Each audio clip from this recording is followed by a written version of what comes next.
Good morning. Happy exam day. Hope all the studying's going well. I am here to answer any of your last minute questions before the exam later today.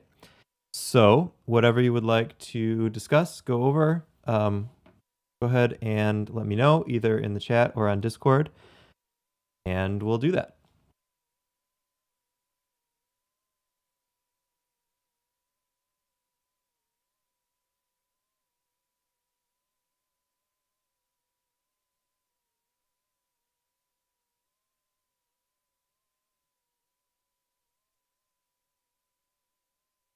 All right. Could we please do number 19 from handout 10 and number 24 from handout 10? Sure. I've got that up here.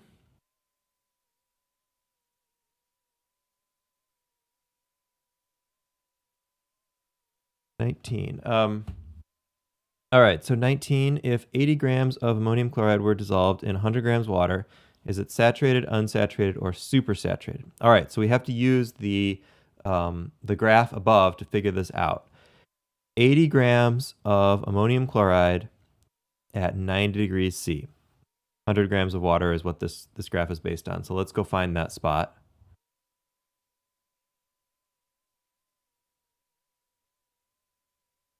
So 100 degrees C is all the way at the edge. Out of the way here is all the way at the edge of the graph here. Ammonium chloride is this one that we were looking at here, this line right there. So at 100 degrees, we're looking at right here would be the solubility. So that's saturated. So what is that, about 70 something, right? 77 or so. That would be a saturated solution at 100 degrees. The question is asking about 80 grams, which is more than 77 grams. So that would be a supersaturated solution. So if we have more than what the solubility curve tells us, then we have supersaturation.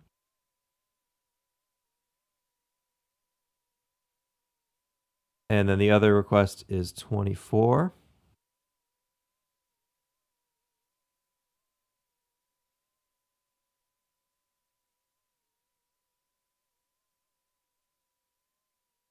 All right, so this kind of goes talking about a couple of our examples. So in the examples that we did, we found it relatively easily. We found the mass percent of 20 grams of sodium chloride and 100 grams of water, 16.7%. And then we took the same quantities and said, what was the molarity? And we got in this whole complicated mess where we converted to moles, but then we tried to figure out what the actual liters of solution would be. And we said, oh, it's really complicated because you have to know the density, because now we have water given in grams and sodium chloride given in grams, but we don't have the volume. We don't know the liters of solution, and there's not an easy way to get that. We have to actually look up the density of a 16.7% sodium chloride solution, and then figure out how much volume 120 grams of that particular concentration sodium chloride would take up, and then that gives us our volume, and it's this whole thing. So why is this true? Well, because the measures of concentration are different. So a mass percent is only looking at the masses, the grams of the solute and the grams of the solution. The molarity is looking at the moles of the solute and the volume of the solution. And since no volume is given here, that's what made it so complicated. If the volume was given, then it would be an easier problem. We could just calculate the moles and then divide by the volume. We'd still get a different answer because it's a different measure. So percent by mass is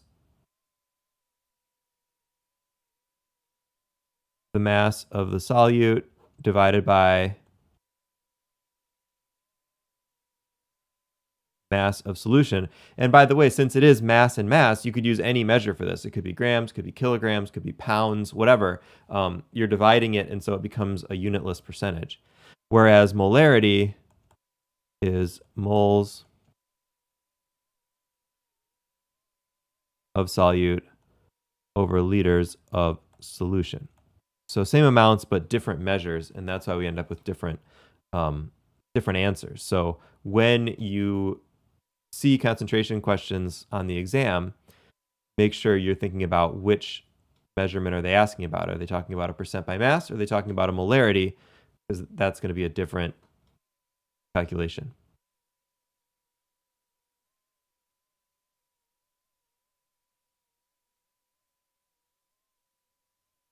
All right, so hopefully that answers your questions. If you have others, please go ahead and leave them.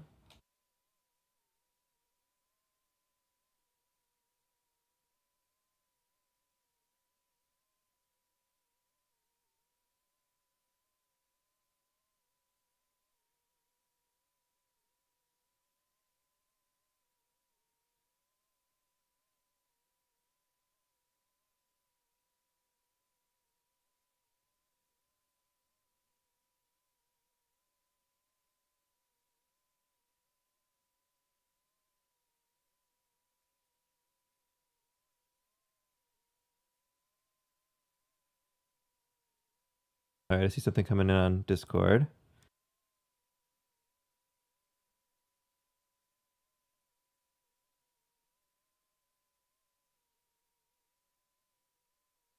Yeah, 34. Let's jump down to there.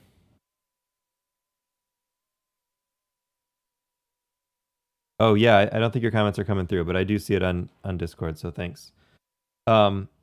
All right, 34 from homework 10. 4 grams of sodium hydroxide dissolved in enough water to make 4 liters of solution. What's the molarity? Great. All right, so let's go back to that definition. Molarity is moles of solute divided by liters of solution. So we want to know how many moles of sodium hydroxide and then how many liters of solution. Well, the liters of solution are just given, so we don't have to do anything with that. So 4 liters of solution is our denominator. And then up top, we've got to figure out our moles of sodium hydroxide, because that's the solute. So we're given the amount of sodium hydroxide in grams.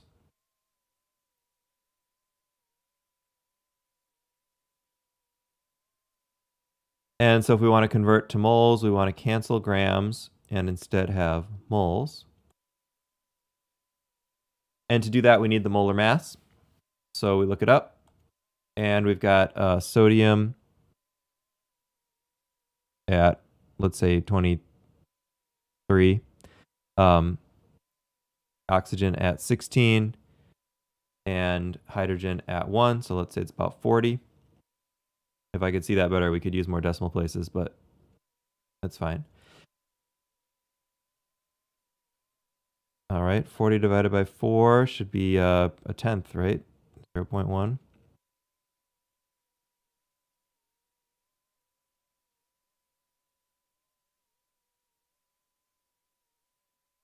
All right, so now we've got our moles of solute, sodium hydroxide. So that's 0.1 moles. And we're going to divide by 4 liters.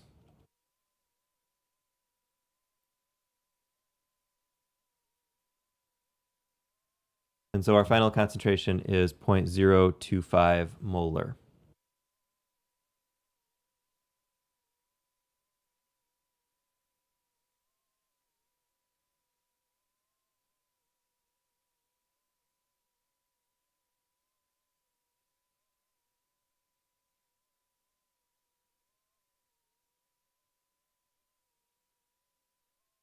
All right, any questions about that one or other things you want to go through?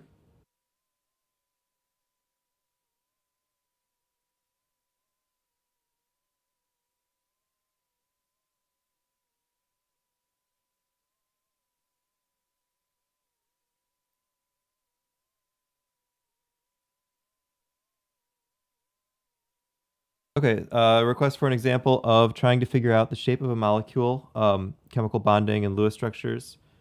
Yeah, that is indeed H5. Difficult example. All right. let's see.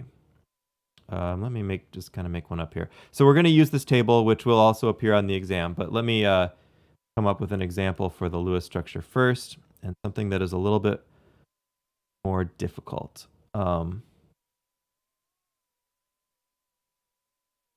Okay, let's try...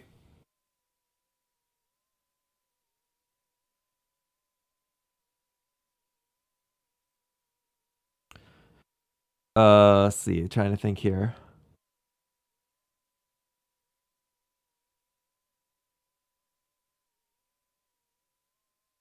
I also don't remember what actually is on the exam, so if... okay, I don't think this one's on the exam.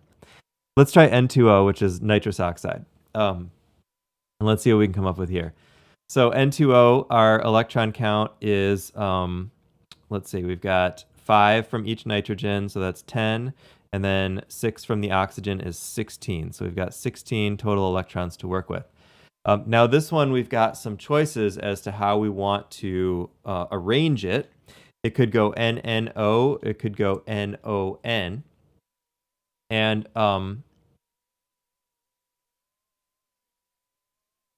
in this case, it is NNO. The way that we know that, the actual way that we know that is a little beyond this class, but one way we can figure that out is just looking at the formula, and we generally put the first atom in the middle, unless it's hydrogen. So we can assume at first that there's an N in the middle. A lot of people like to start this one as NON just because of symmetry, because it looks nice. Do it that way, and many chemical structures do tend to be fairly symmetric. But in this case, that would be incorrect. And again, we're not going to go through why exactly, because it's a little beyond the stuff that we've done with respect to Lewis structures. So we'll just take it that it's here, and then it's time to put in our electrons. So we've used up 4 electrons, and we have 12 to go. So we can start filling in our octet rules. We know each atom wants 8. So there's 6,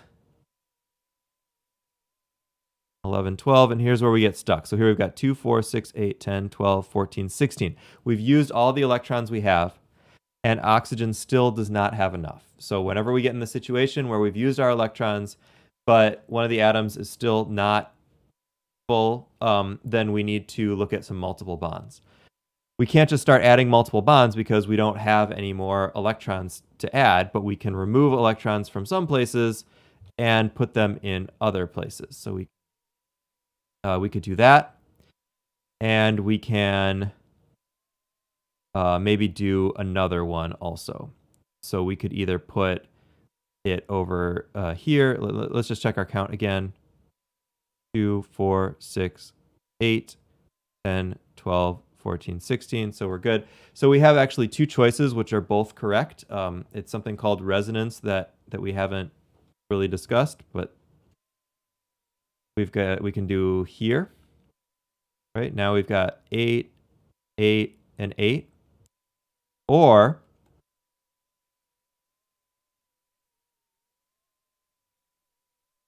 we can do this.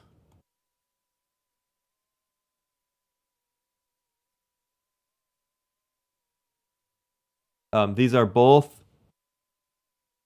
contributors to the structure of N2O. They're called resonance forms, which means that the actual structure of N2O is sort of a hybrid or a mixture of these two. But they are both correct Lewis structures for N2O, and they should both give us the same geometry. So we have our Lewis structure now. To find the geometry, we need to look at the central atom and figure out how many groups are connected to it. And remember, when we talk about groups, electron groups or atom groups, we're not looking at, we're looking at the whole groups that are connected and not the multiple bonds. So the fact that this one has some triple bonds or double bonds doesn't make any difference with regard to its shape, because it's the atoms and the lone pairs that are trying to repel each other and be far apart. So in this case, either one of these structures, they both have 2 groups around the central atom. And so if we look up what does that look like for two groups with no lone pairs, that is linear, because if you only have two groups, they can be furthest apart by being on opposite sides of the atom. So we would expect this geometry to be linear.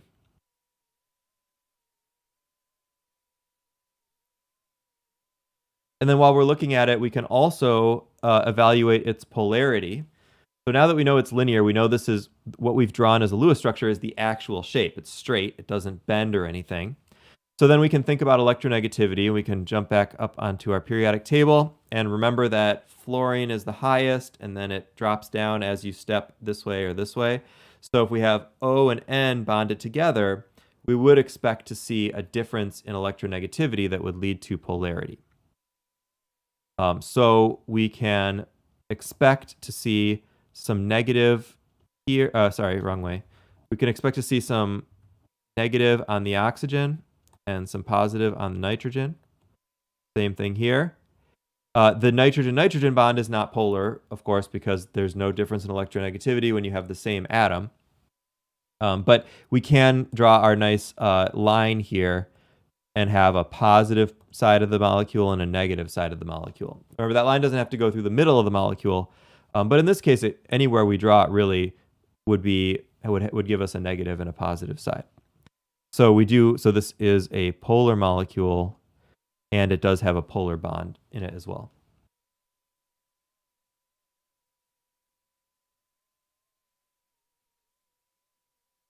All right, so hopefully that was a little bit more difficult. In terms of the evaluating the shape, I don't know that it really is difficult. Once you find the number of lone pairs, then you just use the table. And since the table is going to be on the exam, that should be relatively straightforward. The hardest part about that, I believe, is going to be drawing the correct Lewis structure in the first place.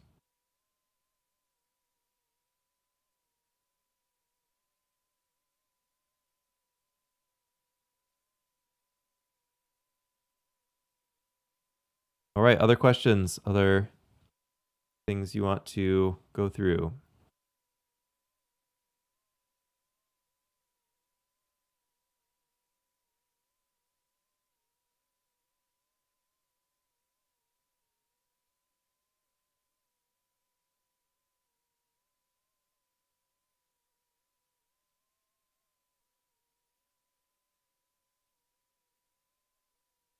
All right, 19 from homework 8.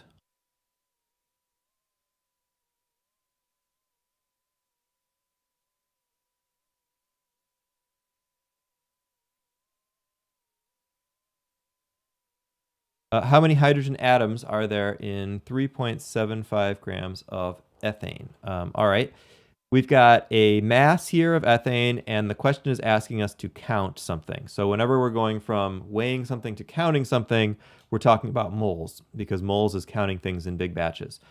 So what we're going to do is convert this grams of ethane to moles of ethane. And then from moles, we can get atoms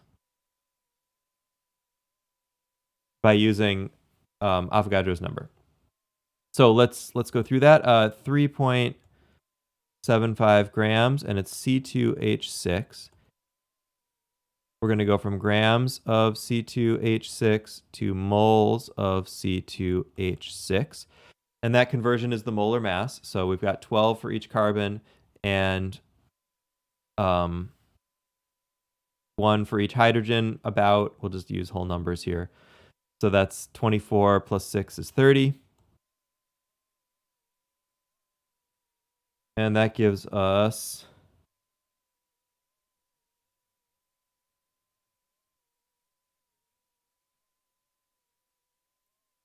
0.125 moles of ethane. All right, so now we have a count. We've gone from a weighing something to a counting something.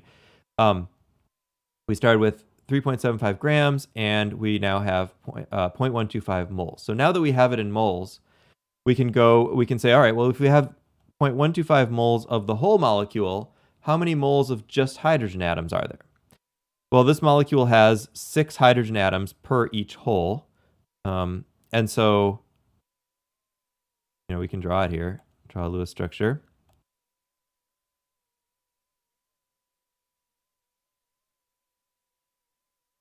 I'm not covering that here. Okay.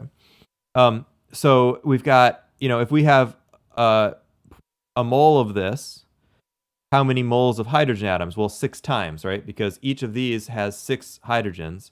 So we're always going to have 6 times as many hydrogen atoms as we have individual molecules.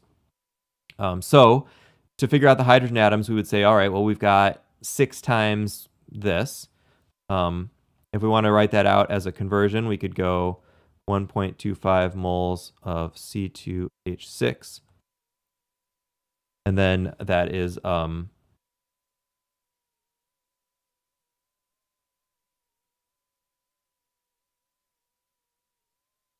6 H's per this.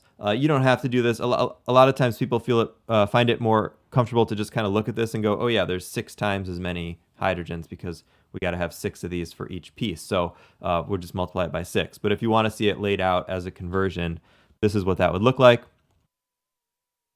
And that gives us 0.75 moles of hydrogen atoms. So for the final step now, if we want to actually know how many individual atoms, we'd multiply that 0.75 by Avogadro's number, 6.02 times 10 to the 23rd. Again, based on the objectives, you won't have to do that on the exam. So we'll kind of leave this here as moles of hydrogen. But that's all that last step would have to do. That's all you'd have to do for that last step is then multiply it by that big number to give you atoms, individual atoms, instead of moles of atoms.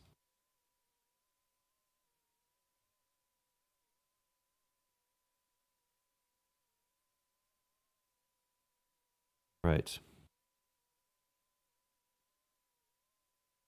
Other questions? I am going to have to sign off a little early today just so I can make sure to get to campus and get the exams printed, but I can probably get one more in there.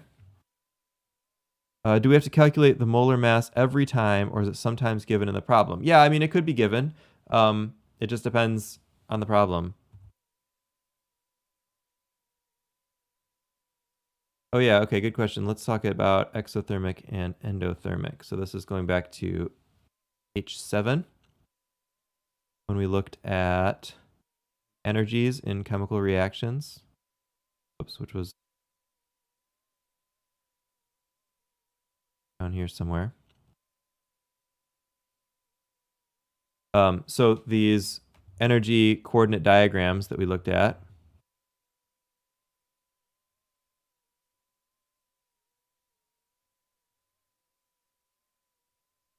here we've got a graph of the progress of reactions from reactants to products, and then that's graphed against energy. So how is the energy changing throughout? In this example, the reactants start at a lower potential energy, and then when they get to the products, they have raised energy. And so that means that heat has been absorbed by the reaction, and that makes it endothermic. The opposite of that is when the reactants start at a higher energy than the products, and so they lose energy over the course of the reaction. If the system loses energy, if energy goes out, that's exothermic. For a reaction, this is always dependent on the molecules. So is the heat going in or out of the actual molecules? When we expand that to bigger systems, it can be more tricky because it depends on what you're specifically looking at. So we talked about the system versus the surroundings. So if ice gets warmer when you touch it, and we're thinking about the ice, that means that you're transferring energy from your hand to the ice. So the thing that's happening to the ice is exothermic. And the way the sentence is written, I think that makes sense. So the ice gets warmer, and that would be endothermic because the heat is going into the ice. But if we were talking about your finger, then your finger is experiencing something exothermic because the heat is leaving your finger. The energy is going out of your finger and into the ice. And there were a couple other examples here. We can also think about phase changes. putting energy in. Endothermic processes are like a solid going to a liquid, or a liquid going to a gas, because you have to put energy in to do that. And then exothermic are the opposite, and that's what's sometimes tricky, because we think about things as getting colder, but those are actually the exothermic processes. Like when a liquid freezes into a solid, that happens at a relatively low temperature, 0 degrees C, but that's an exothermic process. Energy is given off by that happening. And if you get confused about that, just remember that opposite processes always have to be opposite endo or exothermic. So if the question says is the formation of ice from water endo or exothermic, and you're thinking, well, I don't know, it's cold, but like I don't know. Sometimes it's helpful to think of the opposite. Well, what would the melting of ice be? That's more obvious. You have to put heat in to melt something. And so if you have to put heat in to melt it, then you have to take heat out to freeze it, because it's always opposite. So sometimes it's helpful to think about both directions, and then if one is clear, then the other one just has to be the opposite.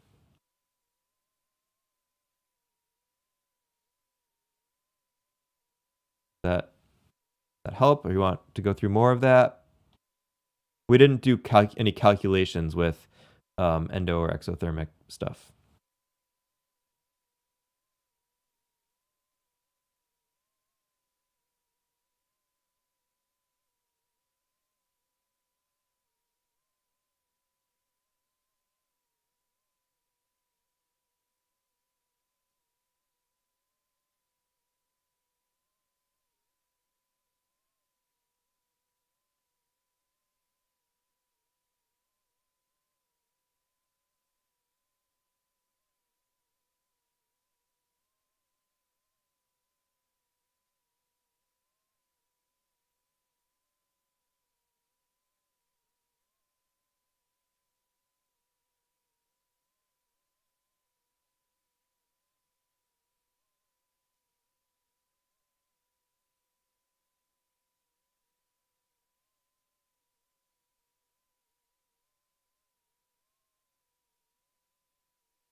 All right, well, not seeing anything else, and being about out of time, I am going to say goodbye for now. I'll see you all at noon, and yeah, let me know if anything comes up in the meantime. I won't be able to answer while I'm going back and forth, but once I get to campus, I can answer any very, very last minute questions. Bye, everybody.